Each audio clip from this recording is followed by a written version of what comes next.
السلام علیکم۔ امید کرتا ہوں کہ آپ تمام لوگ تمام حضرات خیر عافیت سے ہوں گے۔ اللہ پاک اس مشکل اور کٹھن گھڑی میں تمام مسلمانوں کی مدد اور نصرت فرمائے، اور یہ جو وقت آیا ہے پوری انسانیت پہ، پوری دنیا پہ، اللہ تعالیٰ اس وقت کو جلد سے جلد خیر عافیت کے ساتھ جو ہے نا اس وقت کو گزروا دے، اور یہ جو وائرس کی شکل کے اندر کرونا وائرس آیا، اللہ پاک ہم سب کو اس سے محفوظ فرمایا، ہمارے بچوں کو، ہماری امت کو، ہمارے گھر بار کو۔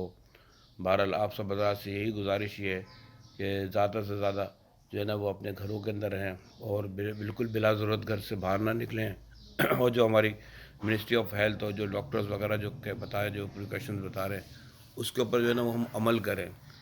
تو ٹھیک ہے، تھوڑا بہت وقت انسان کے اوپر آتا ہے، کاروباری معاملات بھی ہیں، ویسے بھی ہیں، اور اپنے ارد گرد میں نواح میں یہ دیکھیں کہ کوئی ایسے لوگ تو نہیں، مستحق لوگ تو نہیں جو بیچارے بھوکے سو رہے ہوں۔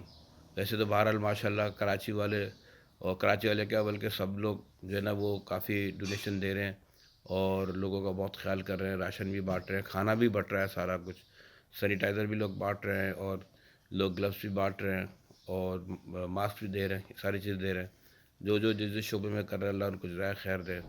بہت بہت شکریہ۔ امید کرتا ہوں کہ اللہ تعالیٰ سے کہ وہ بہت جلد، بلکہ آج جمعرات کا دن ہے، جمعرات کے چند معمولات ہیں، جمعرات اور جمعے کو درود شریف کی کثرت کیجیے، سورہ کہف پڑھیے، سورہ جمعہ پڑھیے، اللہ تعالیٰ سے عوضاری کیے، دعائیں مانگیے۔ انشاءاللہ العزیز بہت جلد اللہ پاک اس کٹن مرحلے سے ہمیں نجات دلائے گا۔ بہت بہت شکریہ۔ السلام علیکم ورحمۃ اللہ وبرکاتہ۔ سید حنیفیہ۔